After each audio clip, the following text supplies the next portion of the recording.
Кара тизмеге кирген мигранттардын убайымы. Кара тизмеге илинип, Орусияга кире албай жаткан мигранттар кыргыз бийлигине кайрылып, маселени чечип берүүнү өтүнүп жатышат. Алар айып пул төлөгөн административдик эреже бузуулар үчүн деле жазага тартылып калганын айтышууда.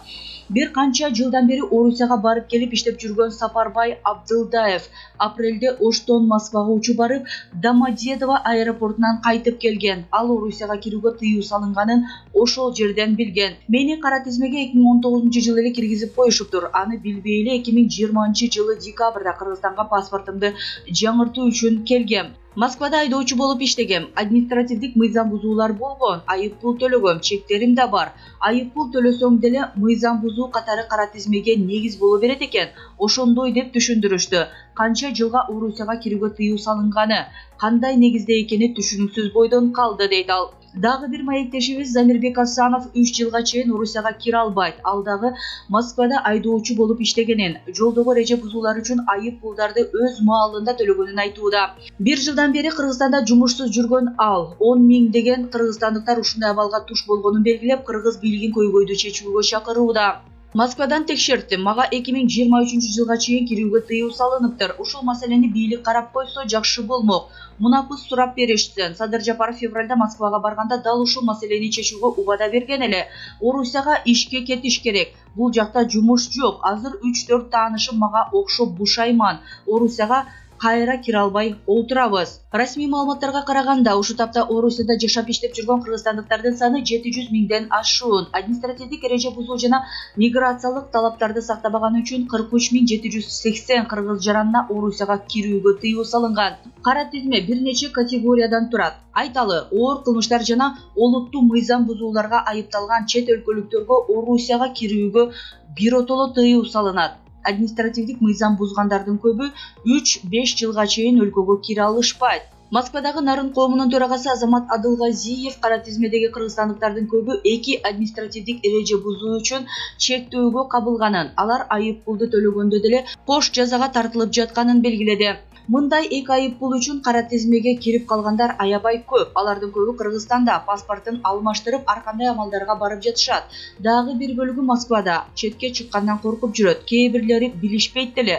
Орусияга билет алып учуп келгенде чек арадан же полиция кармаганда эле түшүнүп жатышат. Андайлар 20-30 000 деп саналат. Апрелдин башында Орус бийлиги Орусияда 115 000ден ашуун кыргызстандык жаран миграциялык эрежени сактабай жүргөнүн эскерткен. 15-июндан тарта буларга каршы тиешелүү жазалар ишке кирери айтылган. Адылгазиев бул күндөрү Орусиянын ИИМнин веб-сайтынан өздөрүн текшерген ар бир 3-4 жаран кара тизмеге илингени билинип жатканын маалымдады. Ал кыргыз бийлиги Орус тарап менен сүйлөшүү жүргүзүп, мигранттардын массалык депортациясын алдын алса болмок деген ойдо.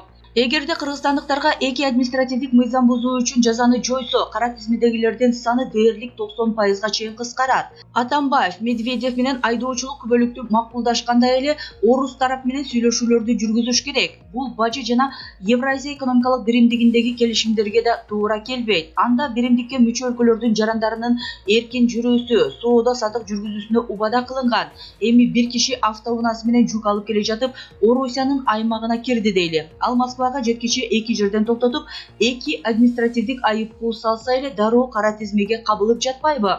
Бул эми кылмыш иши эмес. Жарандарыбыз айып пул төлөгөн кезде дагы жазага тартылып жатпайбы? Кыргызстанга эң көп акча жөнөткөн айдоочулар, жүк ташуучулар, таксисттер, соодагерлер жабыркашууда. Мигранттарга юридикалык көмөк көрсөткөн Гулиза Акматсияева кыргызстандыктарды юристтерге кайрылып, укуктук колдоо алууга үндөдү. Анын айтымында кара тизмеден чыгууга же соттун чечимин жокко чыгаруу үчүн бир нече жолдор бар. Эгер адам Орусиядан чыгып кеткенден кийин чектөөлөргө кабылып, кайра кире албай калса, ошол эле кезде Орусиянын жарандыгын алган жакын тууганы, ата-энеси, түгөйү, балдары бар болсо түз эле юристтерге кайрылып, ага ишеним кат берип, сот аркылуу бул тизмеден чыкса болот. Юристтин айтымында, Орусияда жүргөн кыргызстандыктар ИИМдин базасынан жана ар кандай булактардан өзүн текшерип, кара тизмеге кабылуу коркунучу болсо, юридикалык кеңеш алыш керек. Мындай аракет өлкөдөн капысынан чыгарылуу коркунучунан сактайт. Ар бир иш өзүнчө каралат. Ошондо деле сотко кайрылып, сот жүрүп жатканда Орусияда иштей берсе болот. Коронавирус пандемиясы башталгандан бери Орусиядан Кыргызстанга 100 миңдей мигрант кайтып келген. Мигранттардын акча которуулары да кыскарган. Кыргызстандын Улуттук банкы 2020 жылы чет жактан 2 миллиард 377,16 миллион доллар которулганын, бул мурдагы жылга салыштырмалуу 30 миллион долларга кем экенин жарыялады. 2021 жылдын башынан бери Орусияда карантиндик чектөөлөр алынып, аба каттамдарынын жанданышы менен мигранттардын акча которуулары акырындык менен калыбына келүүдө. Кыргыз элинин душмандары кырдаалдан пайдаланып Ташиевдин кызматтан кетишин каалашууда. Кыргыз-тажик чек арасындагы тажик тараптын кезектеги диверсиялык аракети бул жолу кыргыз бийлигинин өз учурундагы ыкчам аракеттеринин жыйынтыгында ишке ашпай калды. Өлкө башчысы Садыр Жапаров менен Кыргыз Республикасынын УКМК төрагасы Камчыбек Ташиевдин кырдаалды толук көзөмөлгө алып, чечкиндүү чара көрүшкөндүгүнүн натыйжасында Тажикстан тарап артка чегинүүгө аргасыз болгон. Биротолобу акыркы маалыматтарга караганда алар тынчып калган жок. Арам оюмдары эми даана уланат. Бүгүнкү окуялар Баткендеги чыр болгону разведка перед боем болгон. Мунун дагы бир далили. Буга чейинки Баткен окуяларынын душунда ичтен чыга калып, коомчулуктун көңүлүн адаштырып, Камчыбек Ташиев тууралуу ачык чагымчылдык маанайда маалымат тараткандардын кайрадан баш көтөргөндүгүн айтып кетсек болот. Ар кандай сот тармактагы группалар аркылуу алар кайрадан чабуул баштады. Тажикстан бийлигинин тапшырмасын аткарып жатышат. Себеби Ташиев эч качан кечээден бери талашка түшкөн аймакта аларга таандык деп айткан эмес. ЛТР каналына берген маегин айтышат. Көрүп чыксаңар болот, эл менен жолугушууда так айткан. Тажикстандын акысы жок болсо да такталбаган аймакка кирип ээлеп алгысы келди. А ушакчылар болсо муну теңирден тескери жазышып, Ташиевди айыптап, кетирүү керектигин айтышыптыр. Кетсе ким биринчи жыргайт? Албетте ушул ушактарды жаздырып жаткандар. Алардын баары Кыргыздын душмандары. Алар кимдер? Алар тажик бийлиги, ошол аймакта иш кылган наркобарондор. Ошондой эле акыркы убактарда Кыргыз элинин ырыстысын жеп ичип жүргөн коррупционерлер. Өз уулдарыбызды коргойлу, душмандарга каршы аягына чейин туралы.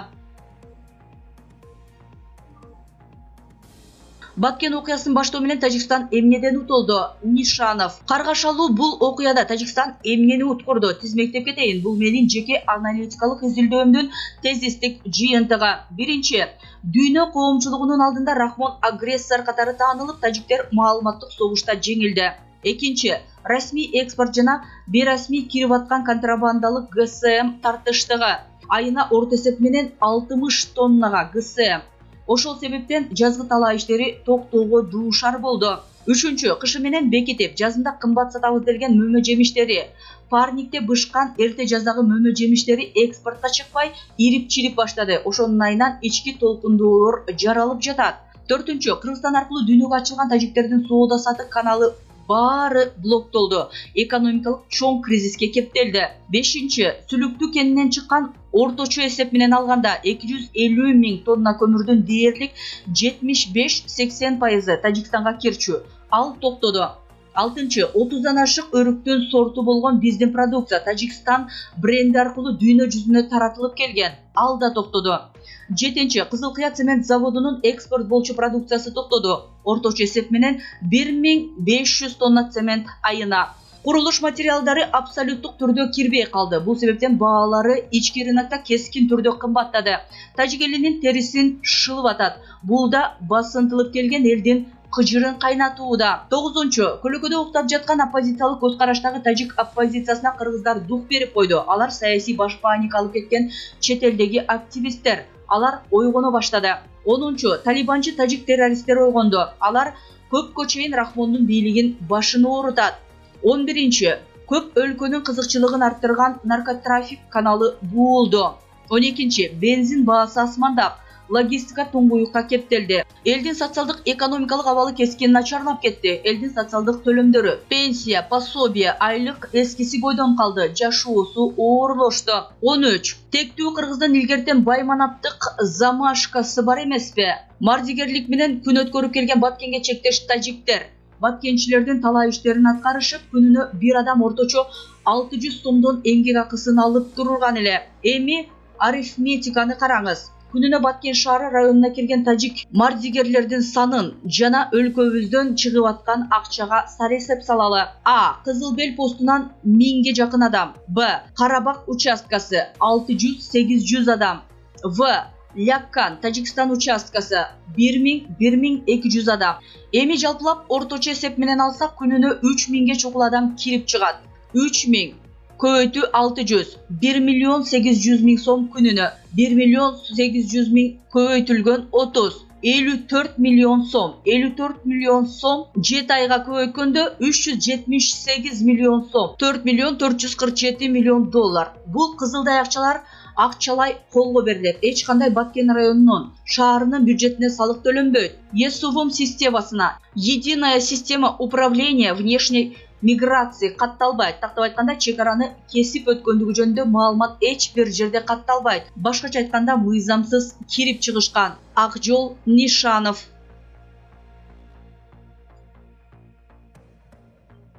Орхан Инандынын жубайы. Мага жеткен маалымат боюнча жолдошум элчиликте. Орхан Инандынын жубайы Рейхан Инанды социалдык тармактар аркылуу видео кайрылуу жасап, дайынсыз болуп жаткан жолдошу Кыргызстандагы Туркия элчилигинин имаратында кармалып жатышы мүмкүн деген оюн айтты. Мага жеткен маалыматтар боюнча жолдошум Туркия элчилигинин имаратында кармалып турат. Аны кыйнап, кыргыз жарандыгынан чыгам деген арыз жаздырып, Кыргызстандан бүгүн эртең алып чыгып кетишет экен. Ушак дейин десем, дал ушундай жол менен Себат системасында иштеген мугалимдерди дүйнөнүн ар кайсы жагынан террорист деген жалган жала менен Туркияга алып кетип жатышат. Бул тууралуу интернеттен көрсөңөр болот. Урматтуу кыргыз элим, Орхан Инанды кыргыз жараны, жүрөгү кыргыз деп согот. Аны Туркияга бербөөңүздөрдү суранам. Урматтуу президент, Сапаттын бүтүрүүчүлөрү, ата-энелер, аны сактап калууга жардам бергиле, деди Инандынын жубайы. Туркия элчилиги азырынча бул боюнча комментарий бере элек. Буга чейин Инандынын тарапташтары дипломатиялык өкүлчүлүктүн, Жогорку кеңештин жана өкмөт үйүнүн алдында митинг өткөрүшкөн. Эске салсак, Сапат лицейлер тармагынын президенти, Кыргызстан жараны Орхан Инанды 31 майдын түнүнөн бери дайынсыз. Бул маалыматтан кийин президент Садыр Жапаров аны издөө боюнча кошумча күч тартууну тапшырган. Инандынын автоунаасы Октябрь районунун Малдыбаев көчөсүндөгү Аларча суусунун жээгинде эшиги ачык калган тейде табылганы айтылып, атасынын жоголгону боюнча уулу арыз жазган. Кийинчерээк УКМК Орхан Инандыны 2 жыл мурда уюшкан кылмыштуу топтун мүчөлөрү издеген деген маалымат тараткан. Чоңалайдагы Тажикстан менен болгон чек арага тартылган эки тараптын кошумча күчтөрүн алып кетүү аяктады. Чоңалай районунун Тажикстан менен болгон чек арага тартылган эки тараптын кошумча күчтөрүн жана мүлкүн алып кетүү аяктады. Бул тууралуу улуттук коопсуздук боюнча мамлекеттик комитетинен билдиришти. Кыргыз өлкөсүнүн жана Тажикстандын өкмөттүк делегацияларынын ортосундагы кыргыз-тажик мамлекеттик чек арасын делимитациялоо жана демаркациялоо боюнча сүйлөшүүлөрдүн натыйжасында тараптардын кошумча жайгаштырылган жерлериндеги кошумча күчтөрүн жана мүлктөрүн алып кетүү аяктады деп жазылат билдирүүдө. Учурда аталган аймакка аскер кызматкерлери күчөтүлгөн режимде иш алып барышууда. Буга чейин эки өлкөнүн УКМК башчылары чек ара тууралуу протокол кабыл алышканы белгилүү болгон. Маанайы жакшы. Депутат Аида Касымалиева камактагы Асылбек Жээнбековго жолукту. Жогорку кеңештин депутаты Аида Касымалиева пункттөр боюнча УКМКнын СИЗОсунда отурган Жогорку кеңештин мурдагы төрагасы Асылбек Жээнбековго жолугуп чыкты. Бул тууралуу Касымалиева социалдык тармактагы баракчасына жазды. УКМКнын СИЗОсунда отурган кесиптешим жана Жогорку кеңештин экс-спикери Асылбек Шарипович Жээнбековго жолугуп чыкты. Асылбек Шариповичтин маанайы жакшы, токтоо жана ар дайымкыдай өзүн татыктуу алып жүрөт. Ал болгон окуялардын бардыгын эсептешүү жана саясий талааны тазалоо деп эсептейт. Анткени ага коюлган айып боюнча эч кандай фактылар жана жүйөлөр жок. Муну түшүнүү үчүн 2012 жылдагы ошол жыйналыштардын токтомдорун жана стенограммасын окуп, салыштырып, жолугушуулар кандай өткөнүн, ким эмне деп айтканын караш керек. Ал бардык колдоочуларына жана өнөктөштөрүнө салам жана мыйзамдын чегинде өзүнүн күнөөсүз экендигин коргой турганын айтты деп жазды Касымалиева. Асылбек Жээнбеков 31 майда УКМК тарабынан кармалып, 1 май райондук сотунун чечими менен 31 июлга чейин камакка алынган.